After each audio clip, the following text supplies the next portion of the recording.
Middle east वो reason है जहां हमेशा कॉन्फ्लिक्ट और टर्मोइल देखने को मिलता है। रिसेंट ईयर्स में सिविल वॉर्स, टेररिज्म और पॉलिटिकल अपहीवल बहुत ज्यादा हुए हैं। सीरिया, येमेन और इराक जैसे कंट्रीज ने बहुत इंटरनल स्ट्राइव झेली है। इन कॉन्फ्लिक्ट्स की वजह से ह्यूमैनिटेरियन क्राइसिस पैदा हुए हैं और लाखों लोग डिस्प्लेस्ड हुए हैं। इसके अलावा रीजनल राइवलरीज जैसे कि सऊदी अरेबिया और ईरान के बीच ने इंस्टेबिलिटी को और बढ़ा दिया है। ये राइवलरीज अक्सर लोकल कॉन्फ्लिक्ट्स को और बदतर बना देती हैं और उन्हें प्रॉक्सी वॉर्स में बदल देती है। एक्सटर्नल पावर्स का इन्वॉल्वमेंट सिचुएशन को और कॉम्प्लिकेट बना देता है। यूनाइटेड स्टेट्स और रशिया जैसे नेशंस के ऑफ्टन इस रीजन में कंपीटिंग इंटरेस्ट्स होते हैं। इन चैलेंजेस के बावजूद पीस और स्टेबिलिटी के लिए एफर्ट्स कंटिन्यू है। इंटरनेशनल ऑर्गेनाइजेशंस और लोकल गवर्नमेंट्स कॉन्फ्लिक्ट रेजोल्यूशन के लिए काम कर रहे हैं। हाउएवर, लास्टिंग पीस का रास्ता अभी भी चैलेंजेस से भरा है। 20th सेंचुरी की शुरुआत में ऑटोमन एम्पायर कमजोर हो रहा था। ये सदियों तक मिडिल ईस्ट में एक डोमिनेंट फोर्स रहा था। हाउएवर, इंटरनल प्रॉब्लम्स और एक्सटर्नल प्रेशर्स अपना असर दिखा रहे थे। एम्पायर अपने वास्ट टेरिटरीज को मेंटेन करने के लिए स्ट्रगल कर रहा था। World war one Ottoman empire के लिए एक टर्निंग पॉइंट था। एलाइड फोर्सेस, जिनमें ब्रिटेन और फ्रांस भी शामिल थे, ने इसे एक अपॉर्चुनिटी के रूप में देखा। वे ऑटोमन टेरिटोरीज को डिसमेंटल करके अपना इन्फ्लुएंस बढ़ाना चाहते थे। वॉर के एंड तक ऑटोमन एम्पायर कोलैप्स के कगार पर था। ऑटोमन एम्पायर की हार ने एक पावर वैक्यूम पैदा कर दिया। ब्रिटेन और फ्रांस ने इस वॉइड को भरने के लिए जल्दी से कदम बढ़ाया। उन्होंने टेरिटोरीज को आपस में बांटने के लिए सीक्रेट एग्रीमेंट्स किए। इसने रीजन में फ्यूचर कॉन्फ्लिक्ट्स के लिए ग्राउंडवर्क तैयार कर दिया। साइक्स-पिकोट एग्रीमेंट 1916 में बना एक सीक्रेट डील था। इसका नाम ब्रिटिश और फ्रेंच डिप्लोमेट्स मार्क साइक्स और फ्रांसवा जॉर्ज पिकोट के नाम पर रखा गया था। इस एग्रीमेंट का उद्देश्य ऑटोमन टेरिटोरीज को ब्रिटेन और फ्रांस के बीच डिवाइड करना था। इस डिवीजन में रीजन के एथनिक और रिलीजियस मेकअप को कंसिडर नहीं किया गया था। साइक्स-पिकोट एग्रीमेंट द्वारा बनाई गई आर्टिफिशियल बॉर्डर्स ने लॉन्ग टर्म प्रॉब्लम्स पैदा कर दिए। डिफरेंट एथनिक और रिलीजियस ग्रुप्स को न्यूली क्रिएटेड स्टेट्स में रहने के लिए मजबूर होना पड़ा। इससे टेंशन्स और कॉन्फ्लिक्ट्स पैदा हुए। इनमें से कई बॉर्डर्स आज भी एग्जिस्ट करते हैं, जो ऑनगोइंग इंस्टेबिलिटी में कंट्रीब्यूट करते हैं। इस एग्रीमेंट की आलोचना फोरसाइट की कमी के लिए की गई थी। इसने रीजन के कॉम्प्लेक्स सोशल फैब्रिक को इग्नोर कर दिया। इसके बजाय इसने ब्रिटेन और फ्रांस के स्ट्रेटेजिक इंटरेस्ट्स पर फोकस किया। इस शॉर्ट साइटेडनेस के मिडिल ईस्ट पर लास्टिंग कॉन्सिक्वेंसेस हुए। साइक्स-पिकोट एग्रीमेंट का इम्पैक्ट आज भी महसूस किया जाता है। इसने टेरिटरी और आइडेंटिटी को लेकर फ्यूचर कॉन्फ्लिक्ट्स के लिए स्टेज सेट कर दिया। मिडिल ईस्ट के कई इश्यूज इस एग्रीमेंट से जुड़े हुए हैं। मिडिल ईस्ट में ऑयल की डिस्कवरी एक गेम चेंजर थी। यह 20th सेंचुरी की शुरुआत में शुरू हुई और इसने रीजन को ट्रांसफॉर्म कर दिया। सऊदी अरेबिया, इराक और ईरान जैसे कंट्रीज ग्लोबल ऑयल मार्केट में की प्लेयर्स बन गए। ऑयल इन नेशंस में वेल्थ और मॉडर्नाइजेशन लेकर आया। However, new found wealth challenges भी लेकर आई। इसने फॉरेन इंटरेस्ट्स और इंटरवेंशन को अट्रैक्ट किया। वेस्टर्न कंट्रीज, खासकर यूनाइटेड स्टेट्स और United kingdom, oil supplies secure करने के लिए उत्सुक थे। इससे रीजन में पॉलिटिकल और मिलिट्री इन्वॉल्वमेंट बढ़ गया।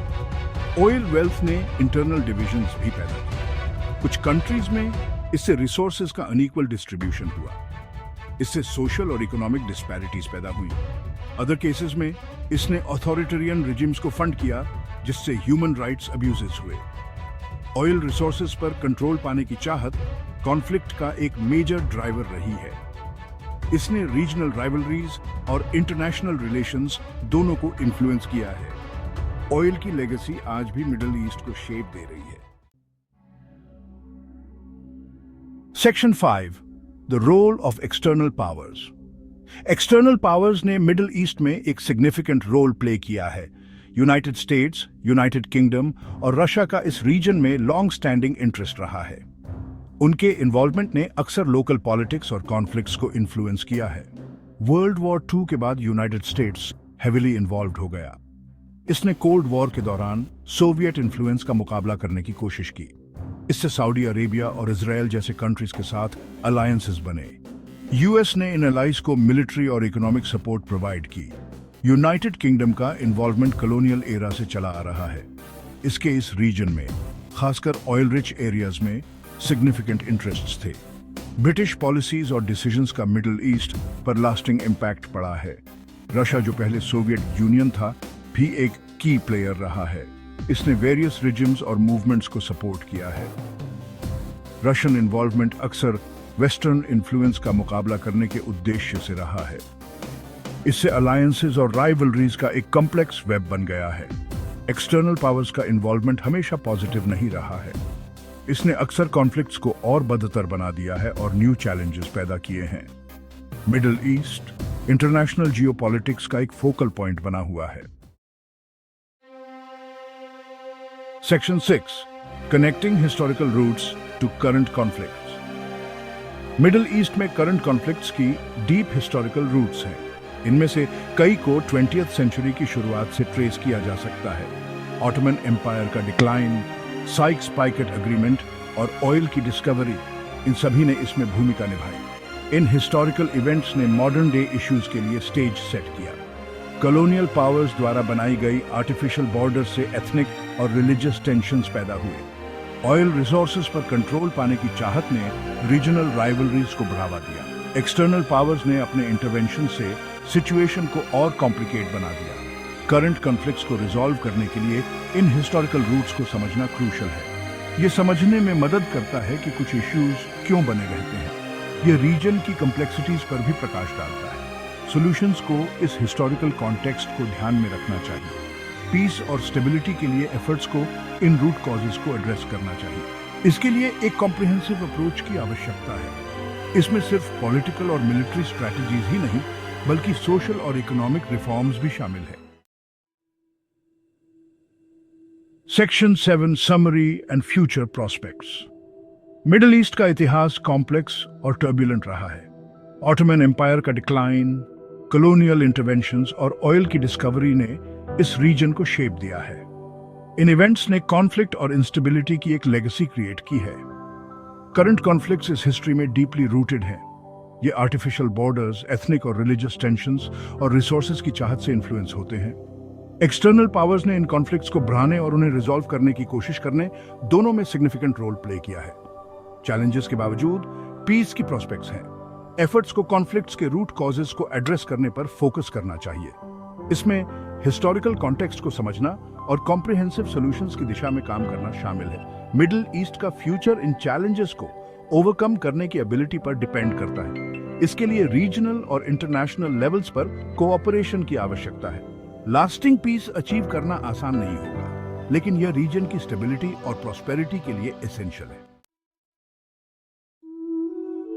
Section 8, conclusion. मिडिल ईस्ट का इतिहास स्ट्रगल और रिसोर्स वेल्थ की कहानी है। ऑटोमन एम्पायर का डिक्लाइन और कॉलोनियल इंटरवेंशंस ने मॉडर्न कॉन्फ्लिक्ट्स के लिए ग्राउंड वर्क तैयार किया। ऑयल की डिस्कवरी ने कॉम्प्लेक्सिटी की एक और लेयर ऐड की। एक्सटर्नल पावर्स का इस रीजन पर लास्टिंग इम्पैक्ट पड़ा है। उनका इन्वॉल्वमेंट अक्सर स्ट्रेटेजिक और इकोनॉमिक इंटरेस्ट से ड्रिवन रहा है। इसने मिडिल ईस्ट में इवेंट्स के कोर्स को इन्फ्लुएंस किया है।